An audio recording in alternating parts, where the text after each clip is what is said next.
कहानी की शुरुआत में हम इस वर्ल्ड की लैब्रिंथ सिटी को देखते हैं। लैब्रिंथ सिटी काफी ज्यादा खतरनाक है क्योंकि यहाँ पर लोग फ्री फायर खेलने के लिए देश विदेश से आते हैं। यहाँ पर लोग सिर्फ एक ही बात को बोलते हैं और यहाँ पर फ्री फायर के टूर्नामेंट हर 2 दिन के बाद होते हैं। यहाँ पर लोग एडवेंचरर बनने के लिए भी आते हैं। उसके बाद हमें सीरीज के मेन कैरेक्टर से मिलते हैं जिसका नाम की निक स्टार है, पर इससे तो एक भी हेडशॉट नहीं लगता। वो एक स्वॉर्ड्समैन है और एक बहुत ही popular guild master of wars का एक मेंबर भी है। मास्टर ऑफ वॉर गिल्ड पूरे के पूरे किंगडम में काफी ज्यादा प्रसिद्ध है क्योंकि यहाँ पर सबसे तगड़े तगड़े लोग आते हैं। निक की लाइफ इस समय अपनी पीक फॉर्म में है और निक भी अपनी प्राइम फॉर्म में है क्योंकि उसके पास बंदी है और वो सभी कुछ है जो कि एक नल्ले बेरोजगार आदमी को चाहिए होता है। उसके पास इस वक्त नौकरी और छोकरी दोनों ही है। उसकी लाइफ तो इस वक्त मजे से आराम से कट रही थी, पर एक दिन ये सब कुछ बदल जाता है जबकि निक का मास्टर आर्गस उसे बुलाता है और बोलता है कि तुम काफी ज्यादा घटिया से आदमी हो और तुम्हें तो 1 टैप भी नहीं मारना आता, इसीलिए वो उसे गिल्ड से बाहर निकाल देता है। जिसे सुनकर के निक को काफी ज्यादा सदमा लगता है। उसे बिल्कुल भी विश्वास नहीं होता कि आखिरकार एक ही झटके में उसकी पूरी की पूरी जिंदगी कैसे बदल गई। उसके बाद वो अपनी गर्लफ्रेंड से मिलने के लिए जाता है और भाई वो गर्लफ्रेंड भी गोल्ड डिगर निकली। वो उसके साथ इसीलिए थी क्योंकि वो मास्टर ऑफ वॉर्स की गिल्ड का मेंबर था और तब तक उसके पास फेम और पैसा दोनों ही था। साले कुत्तों की जिंदगी। पर अब निक स्टार एक नल्ला बन चुका है और अब निक डिप्रेशन में आ चुका था और अब निक को सिर्फ एक ही चीज पसंद थी और वो था नाच गाना। वो काले गुलाबी का काफी ज्यादा बड़ा फैन था। उसे नाच गाना काफी ज्यादा पसंद था क्योंकि उसे लड़कियां काफी ज्यादा पसंद थी। वो सबसे पहले उनके कॉन्सर्ट में जाता और वापस से घर आके सो जाता। ऑफ कोर्स अपनी AK-47 के साथ खेलने के बाद उसे एगेट नाम की एक आइडल काफी ज्यादा पसंद थी और अब हम लोगों को पता चलता है कि आखिरकार इस नल्ले की जिंदगी में ये एगेट नाम की आइडल आई कैसे। जब एक बार निक बड़ी ही डिप्रेशन में था और वो बिल्कुल हार चुका था अपनी जिंदगी से कि अचानक से तभी वहाँ पर एक अजीब सी लड़की आती है कि चिंता मत करो, तुम्हारा हेडशॉट रेट बढ़ जाएगा और मैं तुम्हें 1 टैप मारना भी सिखा लूंगी, पर बदले में तुम्हें मेरे शो की टिकट खरीदनी होगी। हम देखते हैं कि जब आर्गस ने निक को अपनी गिल्ड से बाहर निकाला था तो निक को बहुत बड़ा सदमा लगता है। वो सोचता है कि अब तो मैं जिंदगी में फ्री फायर कभी भी नहीं खेलने वाला, पर 2 दिन के बाद वो बंदा फिर से फ्री फायर को इंस्टॉल कर देता है। ये तो कहीं जानी पहचानी स्टोरी लग रही है। इतने में वहाँ पर एक लड़की आती है और निक को बोलती है कि चिंता मत करो, मैं तुम्हें 1 टैप मारना सिखाऊंगी और तुम्हारा हेडशॉट रेट भी काफी ज्यादा खतरनाक हो जाएगा। और तब से ही निक उसके प्यार में बिल्कुल अंधा है। उस नल्ले निक को ये नहीं पता कि वो तो बस अपना पैसा ही बर्बाद कर रहा है क्योंकि उसके पास अभी बिल्कुल ही 0 IQ है। और उसके बाद वो लड़की वहाँ से निकल जाती है उसे एक शो का कॉन्सर्ट देके और उस दिन के बाद से ही निक उस एगेट नाम की लड़की का काफी बड़ा वाला फैन है। वो उसकी हर चीज को खरीदता है चाहे वो जो कुछ भी हो। उसके बाद वो घर जाता है और एगेट को सोच सोच कर ही अपनी AK-47 को चलाता है। और अब निक की जिंदगी में ना नौकरी बची है ना ही छोकरी बची है। उसके पास जीने का कोई भी मकसद नहीं बचा। वो वापस से घर जाता है और आराम से सो जाता है। उसे बचपन से एक बहुत ही खतरनाक फ्री फायर का प्रो प्लेयर बनना था और साथ ही साथ एक एडवेंचरर भी, इस पूरे वर्ल्ड का सबसे खतरनाक एडवेंचरर और महान एडवेंचरर। उसके बाद वो एडवेंचरर गिल्ड में जाता है। वो ठान लेता है कि मैं एक नई स्क्वाड को हायर करूंगा और उसी के साथ साथ एक नए गिल्ड को बनाऊंगा ताकि मैं आर्गस नामक कमीने आदमी को मार सकूं और आने वाले फ्री फायर के टूर्नामेंट में उसे धूल चढ़वा सकूं। पर जैसे कि हमें पता है कि जो निक है वो भी एकदम बेरोजगार आदमी है, वो एकदम नल्ला है। वो देखता है कि वहाँ पर एक आदमी बड़े ही चैन से बैठा है। वो सोचता है कि क्यों ना मैं इसे पूछ लूं अपनी टीम में पार्टिसिपेट करने के लिए, क्या पता ये रशर का रोल बड़े ही अच्छे से निभा ले। वो वहाँ पर जाने वाला होता है पर तभी उसे आर्गस की बात याद आती है, तू हमेशा एक नूबड़ा ही रहेगा। और इसीलिए वो नल्ला कुछ भी नहीं कर पाता। वो तो अपनी जिंदगी से एकदम कॉन्फिडेंस हार चुका था और वो वहाँ से भाग जाता है। पर इतने में वहाँ पर दूसरा बंदा आकर उस बंदे को अपनी टीम में रख लेता है और अब बेचारे निक के पास करने के लिए कुछ भी नहीं है। उसका बचपन से ही सपना था कि उसे कैसे भी करके एक महान एडवेंचरर बनना है और साथ ही साथ एक गिल्ड का मास्टर भी बनना है। पर अब उसकी गोल्ड डिगर गर्लफ्रेंड भी उसे छोड़कर जा चुकी है और ना ही तो उसके पास कोई जॉब है और अब तो वो एडवेंचरर भी नहीं बन सकता और अब वो ह्यूमंस पर बिल्कुल भी ट्रस्ट नहीं करता। इतने में ही हम देखते हैं कि वो एक बार पर बैठा था, पर इतने में ही वहाँ पर 3 और नल्ले से लोग आते हैं। उनका कोई भी मकसद नहीं था और वो तीनों ही लोग जिंदगी से हारे हुए थे। वहाँ पर एक अजीब सी जादूगरनी थी जो कि काफी ज्यादा सुंदर दिखती थी, पर उसका चेहरा काफी ज्यादा खौफनाक था, इसीलिए कोई भी उसे बातें नहीं करता था। वहीं दूसरी तरफ वहाँ पर एक हीलर था और उसी के साथ वहाँ पर एक डैमी ड्रैगन लड़की भी थी। जादूगरनी का नाम टियाना, हीलर का नाम जैन, लड़की ड्रैगन का नाम कुरन और MC का नाम निक स्टार। निक अपने मन में यही सोचता है कि ये तो स्क्वाड बनाने के लिए एकदम परफेक्ट गिल्ड मुझे मिल चुका है। ये सभी लोग रशर बन सकते हैं, कोई स्नाइपर बन सकता है और बाकी के लोग बॉम्बर बन सकते हैं। वहाँ पर हम देखते हैं एक पियक्कड़ आदमी को जिसका नाम की जैन था। वो लड़की बाज था और हवस में काफी ज्यादा भूखा था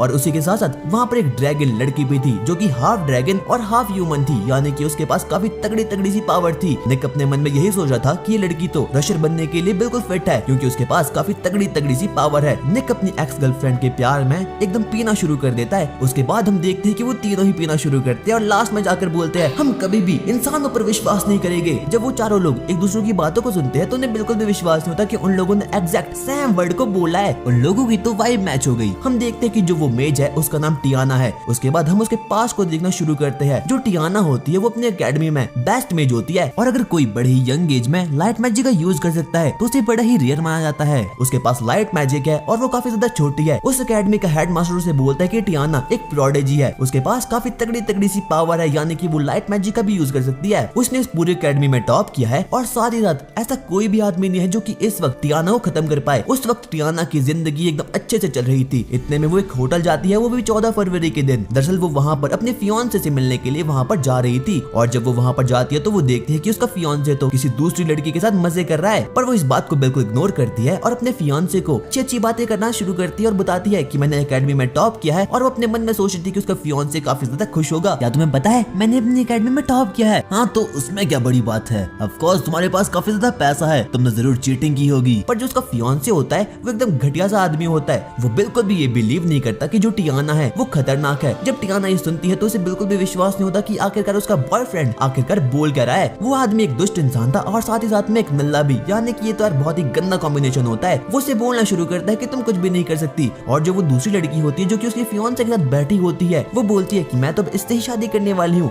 ये सुनकर टियाना को बिल्कुल भी विश्वास नहीं होता कि वो उस पर चीट कर रहा है। उसकी जिंदगी तो पूरी की पूरी तरह से बिल्कुल बदल चुकी है। जो उसका बॉयफ्रेंड है उसने उसे धोखा दे दिया और सभी ह्यूमंस उसे इसीलिए नापसंद करते क्योंकि वो बहुत ही छोटी उम्र में काफी खतरनाक है। उसके पास यार तगड़ी सी मैजिकल पावर्स भी है। उसके बाद हम देखते हैं कि जो टियाना के फादर होते हैं वो उसे बिल्कुल फेंक लेते हैं और अबंडेड कर लेते हैं ताकि वो इसे बिल्कुल भी पाल नहीं सके, क्योंकि एक दिन ऐसा होगा जो टियाना होगी वो इस पूरे वर्ल्ड की सबसे खतरनाक मेज बन जाएगी। यहाँ तक कि अपने फादर से भी ज्यादा और कोई भी नहीं चाहता कि टियाना उन लोगों से बेहतर बने। और जो लोग होते हैं वो टियाना को इसीलिए नापसंद करते हैं क्योंकि वो उनसे काफी ज्यादा पावरफुल होती है। और अब टियाना भी धीरे धीरे करके डिप्रेशन में आ चुकी थी। उसके पास गिफ्ट जीने का कोई भी मकसद नहीं बचा था। वो सभी लोगों को बहुत ही गंदी नजर से देखती थी, यहाँ तक कि एक पियक्कड़ आदमी भी उसे देखकर बिल्कुल डर जाता है। उसके बाद हम देखते हैं कि टियाना के पास काफी मैजिकल पावर्स होती है। टियाना बहुत कोशिश करती है अपने फेस को सुधारने की ताकि लोग उसे डरे ना और अच्छे से बात करे। टियाना ने अब सब कुछ झेल लिया था और अब वो डिसाइड करती है कि वो डिप्रेशन में जाएगी और कुछ भी नहीं करेगी। पर गाइस अब उसके पास बिल्कुल भी कोई पैसा नहीं है, पर पापी पेट का सवाल है, उसे कुछ ना कुछ तो करना ही होगा। तब वो एक दिन सट्टे की ब्रांडिंग देखती है। उसके बाद वो सपना 11 पर टीम बनाती है। अपना पहला मैच तो वो जीत चुकी थी पर लालच के कारण वो अपनी पूरी की पूरी सेविंग्स को हार जाती है और अब उसके पास थोड़ा सा भी पैसा नहीं है, यानी कि अब वो अपना रेंट भी पे नहीं कर सकती। वो अपना सभी के सभी पैसा खो बैठी है। उसके बाद वो डिसाइड करती है कि वो एक बार फिर से एडवेंचर बनेगी ताकि वो थोड़े से तो पैसे को कलेक्ट कर सके। और अब बारी थी स्टोरी सुनाने की हमारे जैन की। जैन बताता है कि मैं बहुत ही पहले एक बहुत ही खतरनाक प्रीस्ट था। मैं काफी ज्यादा खतरनाक था और भाई इसकी गर्लफ्रेंड एक छोटी बच्ची थी। वो दोनों लोग आराम से पोषण बनाने के लिए जड़ी बूटियों को कलेक्ट कर रहे थे, पर इतने में वो छोटी बच्ची अचानक से बड़ी होने लगी। उसके मन में इच्छा जागने लगी जैन की AK-47 के साथ खेलने की। उसके अंदर कुछ तो अजीब सी फीलिंग थी जैन को लेकर। वो जैन को बोलती है मुझे तुम्हारी AK-47 देखनी है, क्या तुम्हारे पास ईवो स्किन है? पर जैन भी एक सिग्मा लौंडा था। वो बोलता है अबे तू बच्ची है, तू मेरे लायक तो बिल्कुल भी नहीं है और हाँ तू हेडशॉट भी नहीं मार पाती। इसलिए वो उसे नकार देता है और जिसके कारण से छोटी बच्ची को काफी ज्यादा गुस्सा आता है और वो वहाँ से भाग जाती है। पर गाइस वो लड़की भी काफी ज्यादा घटिया थी। जब अगले दिन जैन अपना आराम से बैठकर काम कर रहा था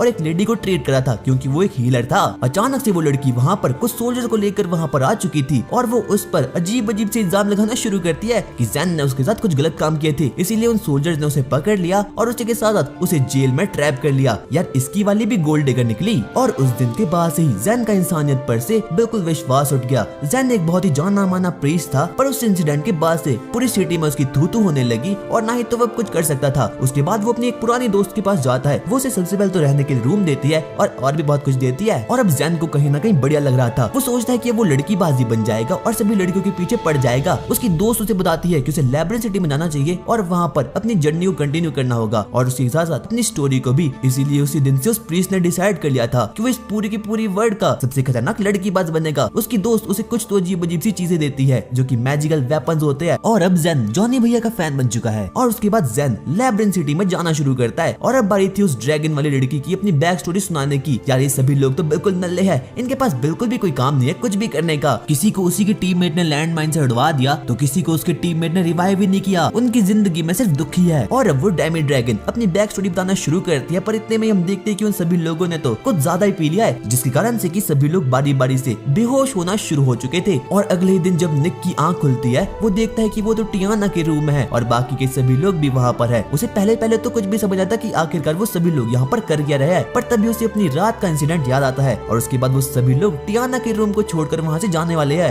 वो लोग सोचते हैं कि अब वो लोग वापस से अपनी नल्ली सी लाइफ में जाएंगे, पर तभी उन लोगों को याद आता है कि उनके पास तो करने के लिए कुछ भी नहीं है। और इतने में ही निक संदीप महेश्वरी बनता है और एक मोटिवेशन स्पीक बोलता है, मुझे पता है हम एक दूसरे पर ट्रस्ट नहीं कर सकते, पर हम लोगों को पैसे तो कैसे भी करके कमाने ही होंगे, क्यों ना हम लोग एक स्क्वाड बनाए और फ्री फायर के टूर्नामेंट को जीते, क्योंकि इनमें से हर किसी आदमी को बहुत ही ज्यादा धोखा मिला है। किसी को उसके ही पार्टनर ने लैंडमाइन से उड़ा दिया तो किसी को उसके पार्टनर ने रिवाइव भी नहीं किया। वो सभी लोग ब्रोकन हीरोज हैं और अब ये लोग सोचते हैं कि ये लोग एक स्क्वाड बनाएंगे और फ्री फायर के टूर्नामेंट को जीतेंगे और वर्ल्ड की एक बेस्ट गिल्ड बनाएंगे। और अब उन लोगों में कुछ ज्यादा ही कॉन्फिडेंस आ चुका था। वहाँ पर उसके बाद गिल्ड की मास्टर आती है और उसके बाद वो सभी के सभी लोग अपने आप को एक टीम के रूप में वहाँ पर रजिस्टर करने के लिए जाते हैं। सभी लोग उनके कॉन्फिडेंस को देखकर बिल्कुल डर चुके थे। जो गिल्ड मास्टर होती है वो निक को पहचान लेती है क्योंकि वो मास्टर ऑफ वॉर्स का एक मेंबर था और वो काफी ज्यादा पॉपुलर गिल्ड थी। वो उसे बताती है कि तुम्हारी टीम तो काफी ज्यादा खतरनाक है, तुम्हारे पास एक हीलर है, एक रशर है, एक स्नाइपर है और बाकी की सभी चीजें भी है। और जो तुम्हारी टीम में कुरन है वो काफी ज्यादा खतरनाक है क्योंकि वो एक सी रैंक के डंजन से जिंदा बाहर आई है और वहाँ से लौटना काफी खतरनाक बात होती है क्योंकि जो कुरन है उसके पास बिल्कुल भी कोई पावर नहीं है और कोई नल्ला एडवेंचर तो बिल्कुल भी ऐसा नहीं कर सकता। वो बहुत सोचते कि आखिरकार उन लोगों को अपने गिल्ड का नाम क्या रखना चाहिए और उसके बाद वो बोलते हैं हमारे गिल्ड का नाम होने वाला है द सर्वाइवर्स। उसके बाद वो लोग अपने गिल्ड के रूल बनाना शुरू करते हैं। हमारे गिल्ड में मैन 3 रूल होने वाले हैं, हमें एक दूसरे पर भरोसा करना होगा। वो सबसे पहले रूल बनाते हैं पैसे को लेकर क्योंकि कोई भी किसी के भी पैसे को हड़पने नहीं वाला और वो सभी के सभी लोग पैसों के लिए काम करने वाले हैं। उन लोगों को एक दूसरे पर बिल्कुल भी कोई विश्वास नहीं होता। निक बोलता है कि मैं सबसे पहले पैसों का हिसाब किताब रखूंगा और मैं ही सबको सैलरी दूंगा और हाँ मैं सब कुछ टियाना की सुपरवाइजिंग में करूंगा और जो कुरेन है ये डिसाइड करेगी कि आखिरकार किसको कितने पैसे मिलने चाहिए। उन लोगों ने अपने गिल्ड के रूल बना देते और सबसे पहले उन लोगों को एक दूसरे पर ट्रस्ट करना होगा ताकि वो लोग एक एडवेंचर पर जा सके और उसी के साथ साथ पैसे कमा सके क्योंकि अगर उन लोगों को एक दूसरे पर ट्रस्ट ही नहीं होगा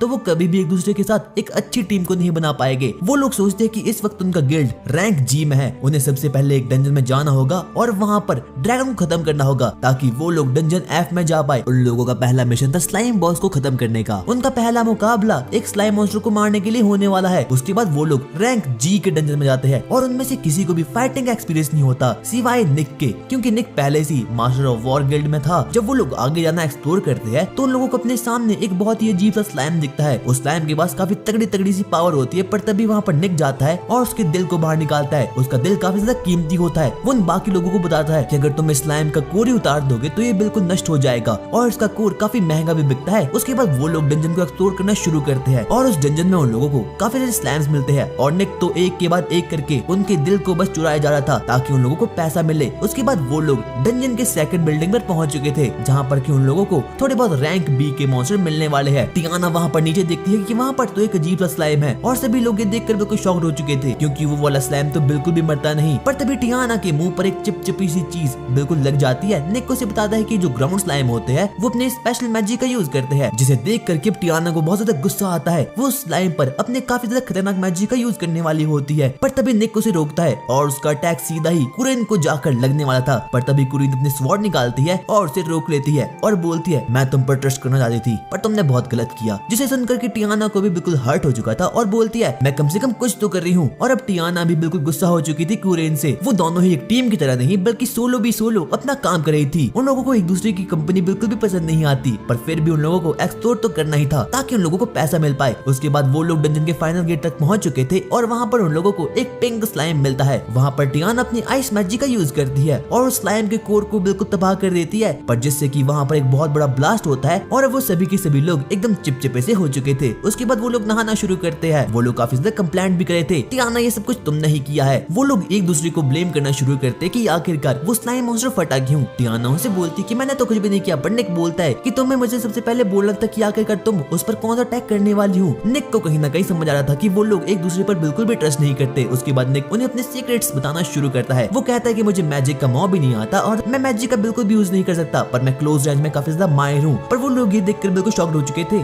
और निक से पूछते कि आखिरकार तुम मुझे अपने सीक्रेट्स क्यों बता रहे हो। पर तभी निक कहता है कि ऐसे बंदे पर ट्रस्ट करना बहुत मुश्किल होता है जिसके कि तुम सीक्रेट्स नहीं जानते पर जिसके तुम सीक्रेट्स जानते हो तुम उस पर बड़े ही आराम से ट्रस्ट कर सकते हो। और इसलिए बाकी लोग भी निक से इंस्पायर होते हैं और बारी बारी करके अपने सीक्रेट्स रिवील करना शुरू करते हैं। वहाँ पर टियाना आती है और बोलती है कि मैं एक मेज हूँ और मेरी वीकनेस है अर्थ मैजिक, फायर मैजिक और हाँ मैं क्लोज कॉम्बैट में भी काफी घटिया हूँ और इनमें में से सभी लोगों की कोई ना कोई तो वीकनेस ही होती है। उसके बाद जैन भी अपनी वीकनेस बनाना शुरू करता है। मैं एक हीलर हूँ तो मुझे मैजिक से मार सकते हो, क्लोज कॉम्बैट में मार सकते हो, पर मुझे जल्दी मारना क्योंकि मेरे पास हीलिंग मैजिक है और मैं कुछ भी कर सकता हूँ। और उसके बाद सभी के सभी लोग एक दूसरे को वीकनेस बनाना शुरू करते हैं। वहाँ पर टियाना सबसे पहले कुरैन के पास जाती है और उसे माफी मांगती है पहले के लिए, क्योंकि उसकी अटैक की वजह से ना चाहते हुए भी कुरैन को कुछ ना कुछ तो हो ही जाता। कुरैन ये देखती है और उसे माफ कर देती है। कुरैन देखती है कि जो टियाना है उसे काफी ज्यादा ठंड लग रही थी, वो अपने फायर मैजिक का यूज करती है और वहाँ पर बॉन फायर को जला देती है। और अब वो लोग एक दूसरे को मान चुके थे। वो दोनों धीरे धीरे करके एक दूसरे के कहीं ना कहीं दोस्त बन रहे थे और कहीं ना कहीं अब उन लोगों के बीच एकदम ट्रस्ट बढ़ना भी शुरू हो चुका था। हम देखते हैं कि अब वो सभी के सभी लोग गॉब्लिन्स को मारना शुरू करते हैं ताकि वो सभी लोग उनका फ्लैश कलेक्ट करके थोड़े बहुत पैसे कमा सके। पर इतने में टियाना कहती है कि 500 मीटर दूर एक बहुत ही खतरनाक मॉन्स्टर है।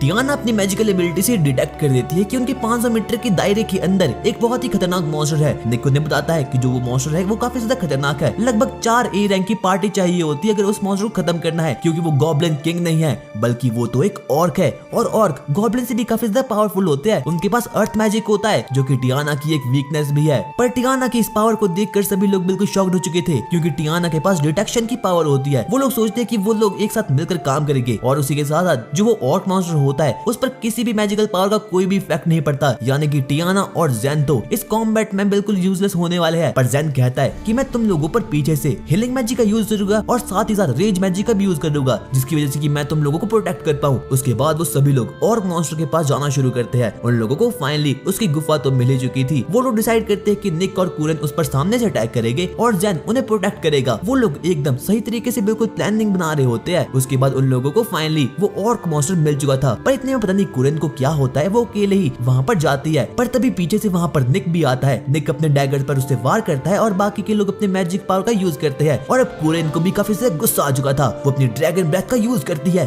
और एक ही स्लैश में उस ऑर्क मॉन्स्टर को बीच में ही से काट देती है। उसके बाद वो लोग फाइनली उन गॉब्लिन्स को तो हरा देते हैं और उसके बाद वो लोग उन गॉब्लिन हॉर्न को कलेक्ट करना शुरू करते हैं। पर हम देखते हैं कि जब निक गॉब्लिन हॉर्न को कलेक्ट करा था उससे वो निकलता ही नहीं और उसे एक अजीब सा झटका लगता है, और जिसके कारण की कुरैन की एक बहुत इंपॉर्टेंट चीज टूट चुकी थी। वो चीज कुरैन के लिए बहुत कीमती थी और वो कुरैन का एक नेकलेस था। उसके बाद हम पास्ट में देखते हैं जबकि कुरैन एक एडवेंचर थी। उसके बाद वो एक शॉप पर जाती है और वहीं पर उसे वो नेकलेस मिला था। उसे वो काफी ज्यादा पसंद आता है, पर वो दुकानदार काफी ज्यादा घटिया था। वो कुरैन पर इल्जाम लगाना शुरू करता है कि तुमने इस नेकलेस पर एक स्क्रैच लगाया है, इसीलिए यहाँ तो तुम इसके पूरे के पूरे पैसे पे करो या फिर मैं तुम्हें नाइट्स को भेज लूंगा। पर तभी वहाँ पर कैलियोस नाम का एक नाइट आता है और वो कुरैन की हेल्प करता है और वहाँ से निकल जाता है। और तभी से कुरैन को वो नेकलेस काफी ज्यादा पसंद आता है और वो डिसाइड करती है कैलियोस की पार्टी ज्वाइन करने के लिए। इसीलिए वो कैलियोस की टीम में ज्वाइन हो जाती है। और जो कोई भी डायमंड ड्रैगन होते हैं उनके पास काफी शक्तिशाली पावर्स होती है, इसीलिए उसी दिन से वो कैलियोस की टीम में बिल्कुल ज्वाइन हो चुकी थी। वो कैलियोस की काफी ज्यादा हेल्प करती थी तरह तरह के मॉन्स्टर्स को मारने के लिए और कैलियोस की टीम भी उसकी काफी ज्यादा फायदा उठा रही थी, क्योंकि कुरैन अपने एक ही स्लैश की वजह से बहुत ही खतरनाक एस रैंक के मॉन्स्टर्स को भी खत्म कर सकते हैं। हम देखते हैं कि एक दिन उन लोगों को एक नया मिशन मिला था। उन लोगों को एक बहुत ही खतरनाक नाग को मारना था, यानी कि एक स्नेक मॉन्स्टर को मारना था। वो लोग डंजन में जाते हैं और कैलियोस और उसकी टीम बोलते हैं कुरैन को कि तुम्हें सबसे पहले उस पॉट के अंदर जाना होगा और वहाँ पर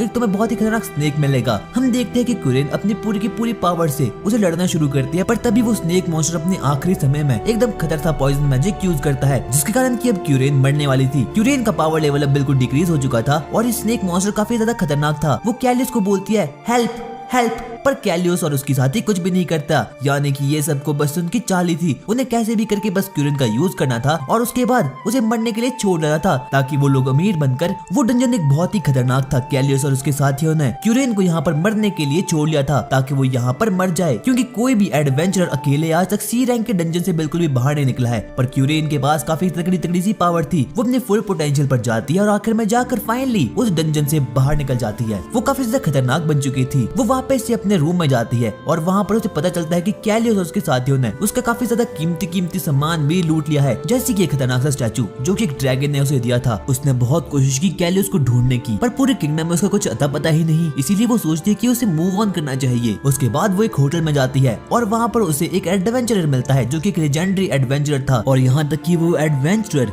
कभी स्क्वाड भी नहीं खेलता था, वो हमेशा ही सोलो वर्सेस स्क्वाड खेलता था। फिफ्थ काफी ज्यादा खतरनाक था, वो काफी ज्यादा भुक्कड़ भी था और उसके पूरे के पूरे चर्चे पूरे किंगडम में फैले हुए थे क्योंकि वो काफी तेज गति से खाना खाता था। और फिफ्थ को देखने के बाद से ही वो ड्रैगन भी खाना शुरू करती है। वो खाने के पीछे एकदम बावली सी हो रखी थी, उसे कैसे भी करके नया नया खाना खाना था। और उसके बाद वो फिफ्थ के पीछे पीछे जा पड़ी ताकि वो नए नए खाने को ट्राई कर सके। और अब उसके पास बिल्कुल भी पैसा नहीं है खाना खाने के लिए, इसीलिए उसने फिर से एडवेंचरर बनने की कोशिश की। वही हम देखते हैं कि निक तो बिल्कुल परेशान हो चुका है। वो उस पूरे किंगडम की हर एक शॉप में उसी नेकलेस को तराश रहा है, पर उसे वो कहीं भी नहीं मिलता क्योंकि वो नेकलेस काफी ज्यादा रेयर था। और अब तो शायद से वैसे नेकलेस आना बंद हो चुके हैं। कितने में पीछे से वहाँ पर एगिट नाम की एक आइडल आती है और निक को वो काफी ज्यादा पसंद थी। वो लोग वहीं पर बैठते हैं जहाँ पर उन लोगों की पहली मुलाकात हुई थी। वो लोग साथ में खाना भी खाते हैं और निक को लगता है कि क्यूरेन उसे बिल्कुल भी दुखी नहीं है और ना ही तो वो उसे नफरत करती है। उसके बाद वो लोग वापस अपने गिल्ड में जाते हैं ताकि वो लोग पार्टी कर सके क्योंकि अब वो लोग प्रमोट हो चुके हैं रैंक जी से रैंक एफ के लिए। और सभी एडवेंचर उन्हें बधाई देना भी शुरू करते हैं। इतने में गिल्ड मास्टर उन्हें बुलाती है और उन्हें बोलती है, मेरे पास तुम्हारे लिए एक मिशन है, तुम्हें एक डंजन में जाना होगा और वहाँ से holy sword the sword of bonds को ढूंढ कर लाना होगा। वो स्वॉर्ड दरअसल में काफी ज्यादा खतरनाक है, एकदम थॉर के हैमर की जैसे। और अगर उन लोगों ने इस मिशन को कंप्लीट कर लिया तो उन्हें बहुत ही तगड़े वाले पैसे मिलने वाले हैं। इसीलिए वो एडवेंचर की पार्टी मान जाती है स्वॉर्ड ऑफ बॉन्ड्स को लाने के लिए। इसीलिए वो डंजन में जाती है और वहाँ पर उनका सामना काफी खतरनाक से मॉन्स्टर से होता है। उसके बाद वो लोग आगे जड़ना शुरू करते हैं। हम देखते हैं कि वहाँ पर तो बिल्कुल अंधेरा था, पर इतने में एक रोबोटिक वॉइस बोलती है, अच्छा तो तुम लोग आ चुके हो। उसके बाद अचानक से वहाँ का सिस्टम बिल्कुल एक्टिवेट हो चुका था और वहाँ पर लाइट भी आना शुरू हो चुकी थी। वो सभी एडवेंचर ये देखकर बिल्कुल शॉक्ड हो चुके थे, पर तभी उन लोगों को अपने सामने एक टूटी हुई स्वॉर्ड दिखती है। वो स्वॉर्ड बोलना शुरू करती है, अबे गद्दू मैं ही हॉली स्वॉर्ड, मेरा नाम स्वॉर्ड ऑफ बॉन्ड्स है। उन लोगों को तो लगता है जो ये स्वॉर्ड है ये तो एकदम टूटी हुई है और एकदम पुरानी है, पर वो स्वॉर्ड बोलना शुरू करती है। उस स्वॉर्ड का नाम स्वॉर्ड ऑफ बॉन्ड्स था जो कि काफी ज्यादा खतरनाक होती है। वो उन लोगों को बोलती है, प्लीज मुझे उठा लो, मुझे ऐसे ही नहीं रहना, मुझे लड़ाई करनी है। कोई भी उसकी बात नहीं मानता क्योंकि उन लोगों को तो बस कैसे भी करके उसे बेचना है और अच्छे खासे तगड़े से पैसे कमाने हैं। वो स्वॉर्ड ऑफ बॉन्ड्स उन्हें बताना शुरू करती है कि वहाँ पर एक अजीब सा सिस्टम एक्टिवेट हो चुका है। वहाँ पर एक आमला गोलम समन होता है जिसके पास की कतई जहर पावर होती है। सबसे पहले टीएनओ उस पर आइस मैजिक का यूज करती है, पर इतने में ही वो उसे नलीफाई कर देता है। उस गोलम पर ना तो किसी फिजिकल अटैक का यूज होगा और ना ही तो किसी मैजिक का, यानी कि इसे हराना तो बिल्कुल असंभव है। किसी को भी समझ नहीं आता कि आखिरकार वो लोग इस पूरे के पूरे इस मॉन्स्टर को कैसे खत्म करने वाले हैं। वो गोलम के पास काफी तगड़ी सी पावर थी, पर तभी निक उस स्वॉर्ड की रियल पावर को एक्टिवेट कर देता है जिस कारण कि अब वो स्वॉर्ड अपनी रियल फॉर्म में आ चुकी थी। वो स्वॉर्ड अब काफी ज्यादा बड़ी बन चुकी थी, पर तभी वो गोलम निक को एक गड्ढे में फेंक लेता है। उसके बाद टीनिया और बाकी लोग उस पर वार करना शुरू करते हैं। टीनिया उस पर फ्रीजिंग मैजिक का यूज करती है जिसका थोड़ा इफेक्ट तो पड़ चुका था। उसके बाद वहाँ पर वही ड्रैगन गर्ल उसे बचाने के लिए वहाँ पर जाती है निक के पास। वो निक के पास जाती है और बोलती है, तुम इस बात की टेंशन ना ही लो तो अच्छा है, मुझे उस नेकलेस से कोई भी फर्क नहीं पड़ता, मैं तो उसे वैसे भी फेंकने वाली थी पर मैं ये नहीं कर पाई। वहीं दूसरी तरफ हम देखते हैं कि टीनिया और जैन का अब आखिरी समय आ चुका है। उनकी तरफ वो गोलम धीरे धीरे करके आगे बढ़ा है, पर तभी वहाँ पर अचानक से एक धमाका होता है और वहाँ पर हम देखते हैं कि निक और वो ड्रैगन गर्ल तो आपस में कंबाइन हो चुकी है स्वॉर्ड ऑफ बॉन्ड की वजह से।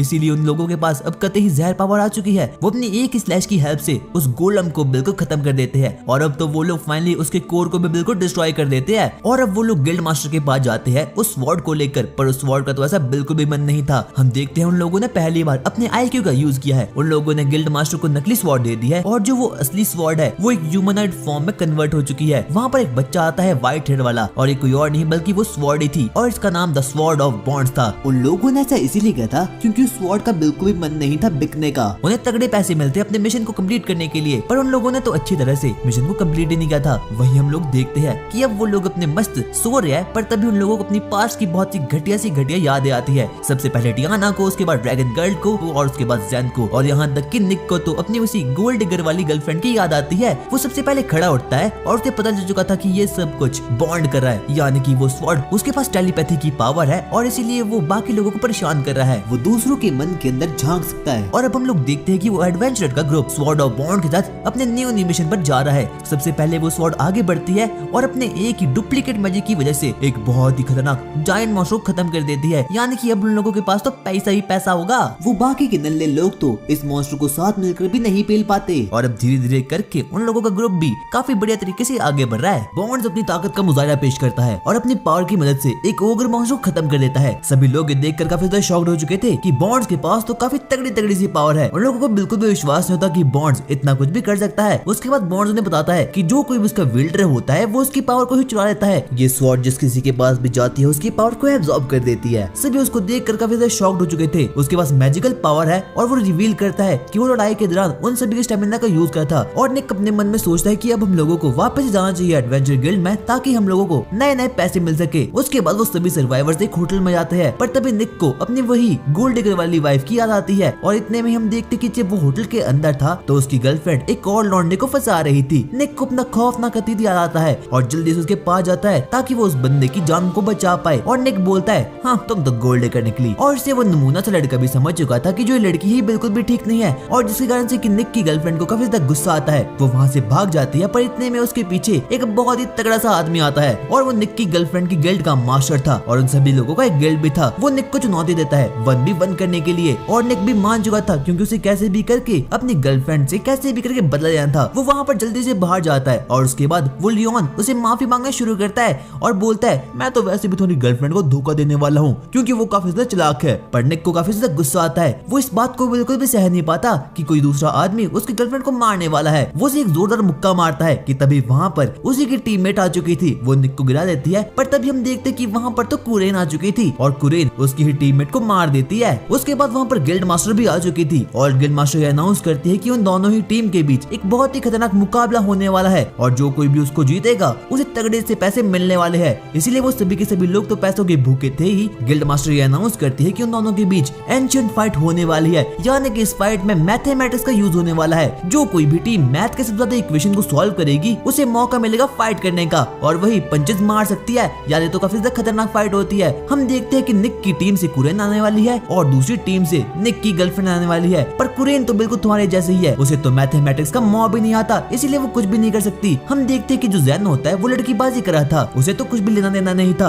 और अब उन लोगों को कैसे भी करके मैथमेटिक्स सीखनी होगी कुरेन को ताकि वो लोग फाइट में जीत सके। हम देखते हैं कि जैन जो होता है वो तो एक छोटी बच्ची के साथ आराम से रोमांस कर रहा होता है। भाई इसकी तो चॉइस ही अलग थी। उसके बाद वो लोग डिसाइड करते हैं कि वो लोग कुरेन को मैथमेटिक्स सिखाएंगे ताकि वो लोग फेस्टिवल में पार्टिसिपेट कर सके और फाइट में जीत पाए। हम देखते हैं कि वो दिन आ चुका है जब उन लोगों की फाइट शुरू होने वाली है। उसके बाद कुरेन वहाँ पर जाती है, वो फुल ट्रेनिंग करके आई थी। उसके बाद उन लोगों को क्वेश्चन पेपर दिया जाता है और कुरेन और निक की गर्लफ्रेंड उसे सॉल्व करना शुरू करते हैं। हम देखते हैं कि जब रिजल्ट आता है तो उसमें निक की पुरानी गर्लफ्रेंड जीत चुकी थी, यानी कि कुरेन हार चुकी थी और निक को अब घूसे खाने पड़ेंगे। पर इतने में जैन नोटिस करता है कि वो लोग तो चीटिंग कर रहे हैं, यानी कि उनके पास टेलीपैथी का मैजिक है। कितने में हम देखते हैं कि लियोन तो निक को बस घूसे मारे जा रहा था क्योंकि उसकी टीममेट यानी कि कुरेन अब हार चुकी है और लियोन भी कहाँ रुकने वाला था, वो तो अपनी भड़ास बस उस पर निकाले जा रहा था। इतने में हम देखते जो कि टियाना होती है, वो लोग इस बात को नोटिस कर देते हैं कि वो लोग जरूर कुछ ना कुछ तो प्रैक्टिस कर रहे हैं और उसी के साथ साथ वो लोग कुछ ना कुछ तो चीटिंग कर रहे हैं। इसीलिए जैन सबसे पहले अपने मैजिक का यूज करता है और वहाँ पर बॉन्ड्स भी था। बॉन्ड्स उसके बाद अपने शार्लेट मैजिक का यूज करता है और उसके बाद टियाना भी अपने इल्यूजन मैजिक का यूज करती है। वहाँ पर हम देखते हैं कि वहाँ पर लियोन की टीममेट थी और वही उसे हर सवाल के जवाब बता रही थी। पर तभी वहाँ पर बॉन्ड्स आता है और उसे फाइनली निपटा देता है और अब सभी लोगों को पता चल चुका था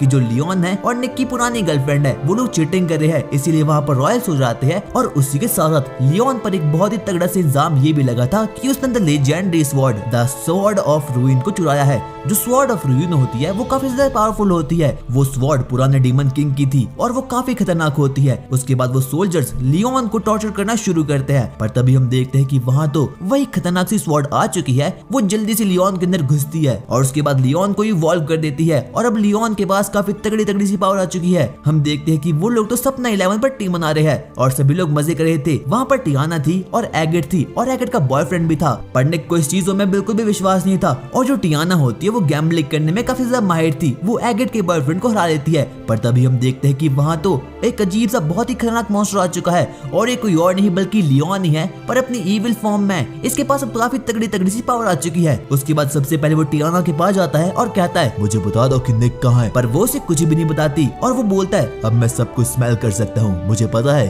कि तुम झूठ कह रही हो। और उसे कहीं ना कहीं पता चल चुका था कि वो झूठ बोल रही है। उसके बाद वो डिसाइड करता है कि वो टियाना को ही खत्म कर देगा। और इस वक्त जो लियोन होता है वो स्वॉर्ड ऑफ रूइन के काबू में था। उसका दिमाग बिल्कुल भी सेंटर में नहीं था कि इतने में टियाना अपनी मैजिक का यूज करती है और उस पर मारने की कोशिश करती है और वहाँ से भाग जाती है। पर इतने में फिर से लियोन खड़ा उठता है और अब वो डिसाइड करता है कि वो टियाना को खत्म कर लेगा। वो टियाना को मारने वाला था कि इतने में ही वहाँ पर निक आ चुका था। पर अब जो लियोन होता है वो काफी ज्यादा पावरफुल बन चुका है और उसके बाद वो फुल्ली फॉर्म में आ चुका था। उसके बाद अल्ट्रा इंस्टेंट फॉर्म आ चुकी थी। उसके बाद वो लोग डिसाइड करते हैं कि वो लोग भी फ्यूज हो गए। वो सबसे पहले बॉन्ड्स ऑफ स्वॉर्ड को निकालते हैं और निक और टियाना आपस में फ्यूज होते हैं ताकि वो लोग उनकी फ्यूजन फॉर्म तो काफी खतरनाक थी। वहाँ पर हम देखते कि अब उन लोगों के पास काफी तगड़ी सी पावर आ चुकी है। उन लोगों के पास द स्वॉर्ड ऑफ बॉन्ड्स की मदद से फ्यूजन वाली पावर भी आ चुकी है। उसके बाद वो लोग उस पर वार करना शुरू करते हैं। लियोन की स्पीड तो काफी खतरनाक थी, पर अब वो दोनों ही फ्यूज हो चुके हैं द स्वॉर्ड ऑफ बॉन्ड्स की मदद से। और अब जो लियोन होता है वो नॉर्मल ह्यूमंस को खत्म करना शुरू करता है, पर तभी वो लोग द स्वॉर्ड ऑफ बॉन्ड्स का यूज करते हैं और उसके बाद लियोन को अपनी नॉर्मल फॉर्म में ले आते हैं। और अब फाइनली जो लियोन होता है वो भी अब शांत हो चुका था। उसके बाद निक लियोन से मिलने के लिए जेल में जाता है, क्योंकि अब वो जेल में है। उसे अपनी पुरानी बातें याद आती है कि जब वो एगेट के साथ था तो वो काफी ज्यादा मजे में था, उसे काफी ज्यादा अच्छा लगता था। और अब हम लोग एगेट की बैक स्टोरी देखते हैं। जो वो आइडल होती है, यानी कि एगेट वो काफी ज्यादा मेहनत करती है आइडल बनने के लिए, पर फिर भी उसे काम ही नहीं मिलता। और जो उसका नल्ला सा बॉयफ्रेंड होता है वो कुछ भी नहीं कर पाता, यानी कि वो तो फ्री फायर भी अच्छे से नहीं खेल पाता। उसके बाद एगेट काफी ज्यादा मेहनत करती है और फाइनली एक आइडल बन जाती है। और अब तो वो बॉयफ्रेंड उसका बॉयफ्रेंड नहीं है, क्योंकि अब एगेट ने उसे छोड़ लिया है। और जब एगेट सपना 11 की होस्ट में थी तब उसने निक और टियाना की फ्यूजन वाली फॉर्म को देख लिया था और वो उसे काफी ज्यादा इंस्पायर होती है। वो गाना गाना शुरू करती है और वहाँ पर निक भी था। हम देखते हैं कि इस पूरे के पूरे किंगडम में एक बहुत ही खतरनाक मॉन्स्टर आ चुका है और सभी लोग उसकी ही बातें कर रहे हैं। उसका नाम द स्टेपिंग मैन है। स्टेपिंग मैन काफी ज्यादा खतरनाक है, उसके पास इनविजिबिलिटी की पावर है और पूरे के पूरे किंगडम में उस पर काफी तगड़ी सी बाउंड्री लगी है। और जो कोई भी उसे पकड़ कर लाएगा उसे काफी अच्छा खासा इनाम मिलने वाला है। और जो सर्वाइवर्स होते हैं वो तो वैसे भी पैसों की भूखे थे ही। और वहाँ पर ओलिविया नाम की एक रिपोर्टर आती है और कहती है अगर तुम्हें स्टेपिंग मैन के बारे में कुछ भी पता चला तो मुझे बता देना। और वो लोग भी मान चुके थे। उसके बाद वो लोग बाउंटी गिल में जाते हैं ताकि वो लोग स्टेपिंग मैन के बारे में पता कर सके। पर तभी उन लोगों को याद आता है कि आखिरकार जो ज़ेन है वो आखिरकार है कहाँ। वो लोग जल्दी से गली में जाते हैं और वहाँ पर हम देखते कि ज़ेन तो वापस से एक छोटी बच्ची के साथ ही था। भाई क्या कर रहा है ये। वहाँ पर हम देखते कि वहाँ पर तो स्टेपिंग मैन भी था। उसके बाद बॉन्ड्स अपनी स्वॉर्ड की मदद से उस पर अटैक करना शुरू करता है और हम देखते कि जो ज़ेन होता है वो तो मजे में था। वो एक लड़की के साथ था और ये तो भाई एकदम निब्बी थी। इसका नाम रियाना था। उसे कैसे भी करके ज़ेन को काबू में करना था। उसके बाद वो लड़की ज़ेन के पास जाना शुरू करती है, पर वो भाई निब्बी थी। उसे कुछ भी समझना था कि आखिरकार उसे करना क्या चाहिए। वो बोलती है ज़ेन मैं सिर्फ तुम्हारी हूँ। सर्वाइवर्स का गिल्ड अब बाउंटी हंटर के गिल्ड में जाता है ताकि वो लोग स्टेपिंग मैन की बाउंटी ले सके। और जो बाउंटी हंटर्स होते हैं ये एडवेंचरर से बिल्कुल अलग होते हैं, क्योंकि बाउंटी हंटर्स का काम है किसी रियल ह्यूमन को मारना और जो एडवेंचरर होते हैं वो गॉब्लिन्स को ही मारते हैं। और बाकी के बाउंटी हंटर्स ये देखकर बिल्कुल नाराज हो चुके थे कि एडवेंचरर उनके गिल्ड में आ चुके हैं और अब वो लोग उनके धंधे को बिल्कुल खराब कर लेंगे। पर इतने में वहाँ पर टियाना आती है और एक के बाद एक करके सभी को मारना शुरू करती है। और अब उन लोगों के बीच बैट लग चुकी है कि आखिरकार सबसे पहले कौन उस स्टेपिंग मैन को ढूंढ कर लाएगा, बाउंटी गिल्ड्स या फिर द सर्वाइवर का गिल्ड। वहाँ पर उन लोगों को मारने के लिए बहुत से बाउंटी हंटर्स भी आते हैं, पर वो लोग एक के बाद एक करके सभी को मारना शुरू करते हैं। वहाँ पर उन लोगों को एक अजीब सा आदमी मिलता है जिसका नाम की हॉल है और उसे स्टेपिंग मैन के बारे में काफी कुछ जानकारी है। पर तभी वहाँ पर एक अजीब सा टकलू सा प्रीस्ट आता है जिसका नाम की नेलग्रेव है। टकलू आदमी काफी खतरनाक था। उसके पास काफी तगड़ी सी पावर भी थी और वो उन सर्वाइवर्स को बोलता है कि तुम इसे यहाँ से नहीं ले जा सकते क्योंकि इसे येलो डीमन सिंड्रोम है। येलो डीमन सिंड्रोम एकदम कोरोना जैसा ही होता है। वो एकदम स्कूल को बंद करवा देता है और इसलिए ना चाहते हुए निक और बाकी लोगों को उस टकलू को सभी की सभी बातें बतानी पड़ती है। वो उसे बोलता है कि इस बंदे ने बहुत ही गलत काम कर रखे हैं और क्या पता ये स्टेपिंग मैन को भी जानता है। और जो स्टेपिंग मैन है वो काफी खतरनाक है। वो बच्चों को अपनी हवेली में जाता है और किडनैप कर देता है और स्टेपिंग मैन का आतंक तो इस पूरे किंगडम में फैला ही था। उसके बाद वो सभी के सभी लोग वापस से अपने गिल्ड में जाते हैं और अब उन लोगों ने अपने मिशन को तो कंप्लीट कर दिया था हॉल को पकड़ने के लिए और उन लोगों को इसके बदले में काफी नई नई चीजें मिलती है और काफी ज्यादा पैसे भी। टियाना सबसे पहले उन सभी पैसों को लेती है और उसके बाद सभी लोगों को दारू की पार्टी करवाती है। सभी लोग काफी ज्यादा खुश थे, पर तभी वहाँ पर निक के पास एक अजीब सी फॉक्स गर्ल आती है और वो बोलती है कि वहाँ पर एक अजीब सी लेडी है जो कि बच्चों को टॉफी देती है। निक को याद आता है कि जो स्टेपिंग मैन है वो भी सेम इसी टेक्निक का यूज करता है बच्चों को अपनी हवेली में जाने के लिए। इतने में निक अपने सामने देखता है और वहाँ पर देखता है कि वहाँ पर तो कोई और नहीं बल्कि वही न्यूज रिपोर्टर ओलिविया थी। ओलिविया के बारे में भी काफी खतरनाक सी चीजें सुनने में आई थी कि वो छोटे छोटे बच्चों को टॉफी देती है। पर तभी बॉन्ड्स भी देखता है कि जो ओलिविया है वो काफी ज्यादा सस्पिशियस एक्टिविटी कर रही है और कुरियन को कहीं ना कहीं अब ओलिविया पर शक हो रहा था। उन सभी को लग रहा था कि जो ओलिविया है हो ना हो वही स्टेपिंग मैन है, इसीलिए सबसे पहले वो लोग उसके पास जाते हैं। इतने में ओलिविया अपनी सुपर ह्यूमन स्ट्रेंथ का यूज करती है और वहाँ से भाग जाती है। वो तो उन लोगों के सामने से ही बिल्कुल भाग चुकी थी और क्या पता यही स्टेपिंग मैन भी हो। वही हम दूसरी तरफ ज़ेन को देखते हैं जो कि अभी भी डिप्रेशन के ढोकले खा रहा था। उसे अभी तक ये विश्वास नहीं हो रहा था कि आखिरकार एक छोटी बच्ची ने उसके प्रपोजल को कैसे रिजेक्ट कर दिया। क्या वो किसी काम का नहीं? उसे वापस से वही दिन याद आता है जबकि वो जेल में था और सभी लोगों से काफी ज्यादा परेशान कर रहे थे और वैसे भी वो जेल में काफी बुरी हालत में था। उसे बिल्कुल भी समझ नहीं आता था कि आखिरकार उसे करना क्या चाहिए। और जब उसे पता चलता है कि ओलिविया ही स्टेपिंग मैन है वो तो एकदम टूट चुका था और इसीलिए वो लड़की बाज बन चुका था। उसके बाद वो वहाँ से साइड दिखाई देता है और वहाँ पर हम देखते हैं कि वहाँ पर तो जैन की वही छोटी सी बंदी आ चुकी है, पर इस बार वो अकेली नहीं बल्कि वहाँ पर तो उसकी मॉम भी आ चुकी है। वो काफी ज्यादा खतरनाक थी क्योंकि वो इस पूरे की पूरे किंगडम की सबसे खतरनाक लेजेंडरी वन टैप प्लेयर थी। वो सिर्फ और सिर्फ वन टैप ही मारती थी, तुम नूबड़ों की तरह स्प्रे नहीं करती थी। उसके पास काफी सारे डायमंड्स भी थे और सभी लोग उसकी काफी ज्यादा रिस्पेक्ट भी करते थे और उसका हेडशॉट रेट भी काफी किंगडम में काफी ज्यादा खतरनाक था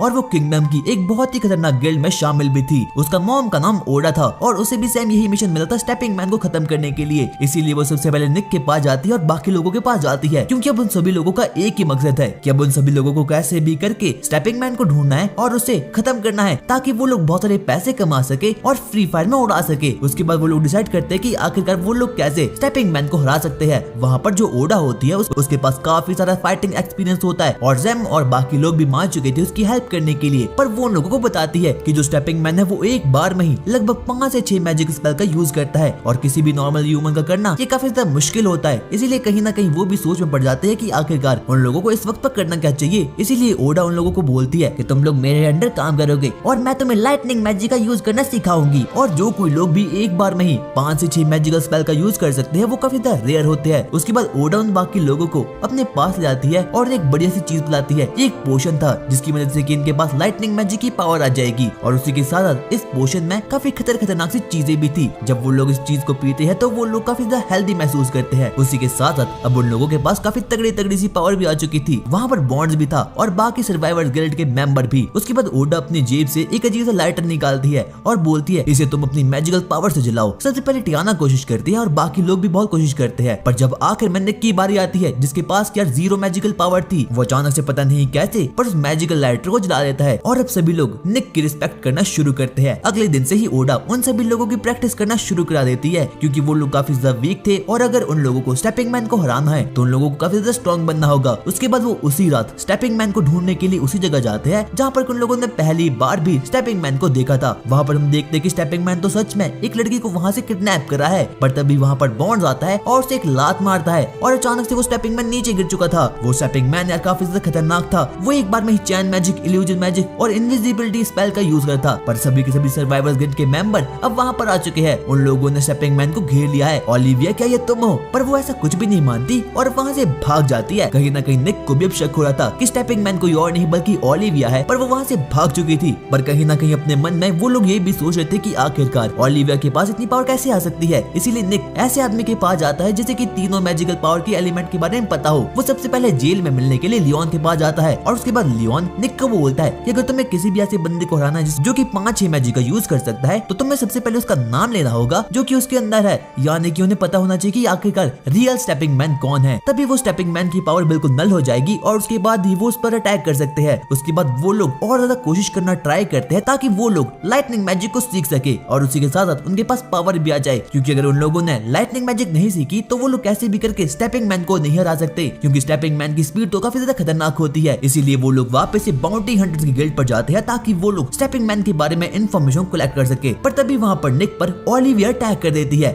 ओलिविया तो यही सोच रही थी कि निक स्टेपिंग मैन है और निक ये सोचा था कि ओलिविया स्टेपिंग मैन है, पर उन दोनों में से ऐसा कोई भी नहीं था जो कि स्टेपिंग मैन है। पर आखिरकार स्टेपिंग मैन है कौन? और अगर उन लोगों ने जल्दी से स्टेपिंग मैन को नहीं ढूंढा तो वो लोग बहुत ज्यादा मुसीबत में पड़ जाएंगे, क्योंकि स्टेपिंग मैन डीमन किंग की आर्मी का एक बहुत ही खतरनाक मेंबर है। उसके बाद उन लोगों को पता चलता है कि स्टेपिंग मैन ने एक और बच्ची को बिल्कुल मार दिया है। उसके बाद वो लोग उसकी डेड बॉडी देखने के लिए जाते हैं। वहाँ पर उन लोगों को एक अजीब सा रेड जूल मिलता है और जो वो लड़की होती है वो काफी ज्यादा खतरनाक थी। इसके बाद जेनोन ने बताता है कि इस लड़की को येलो डीमन सिंड्रोम है और येलो डीमन सिंड्रोम तो सिर्फ और सिर्फ एक ही जगह होता है और इस पूरे वर्ल्ड में सिर्फ और सिर्फ एक ही मैजिशियन ऐसा है जो कि येलो डीमन सिंड्रोम को खत्म कर सकता है और वो हमें पता है वो कौन है, वो है टकलू प्रीस्ट। इसीलिए वो बाकी के सभी लोग टकलू प्रीस्ट के पास जाते हैं ताकि वो लोग उसे खत्म कर पाए। अचानक से निक को स्टेपिंग मैन फिर से दिखता है और निक इस बार उसका नाम लेता है, अबे टकलू क्या तू स्टेपिंग मैन है? और उसके बाद उसका मैजिक टूट जाता है। उसका मैजिक फाइनली नलीफाई हो चुका था और अब हम लोगों को पता चल चुका है कि आखिरकार रियल स्टेपिंग मैन कौन है। ये कोई और नहीं बल्कि वही टकलू सा आदमी था, पर ऐसा वो क्यों कर रहा है? उसके बाद वो निक पर वार करना शुरू करता है। स्टेपिंग मैन के पास यार काफी तगड़ी सी पावर थी। उसके पास इस किंगडम के किंग का क्राउन था, इसका मतलब उसके पास मौत का फरमान खुद था। उसके पास डीमन किंग के लेवल की पावर थी। वो स्टेपिंग मैन निक पर अटैक करता है और निक भी उस पर लात घुसे मारना शुरू करता है, पर वो तो निक के अटैक को बड़े ही आराम से ब्लॉक रहा था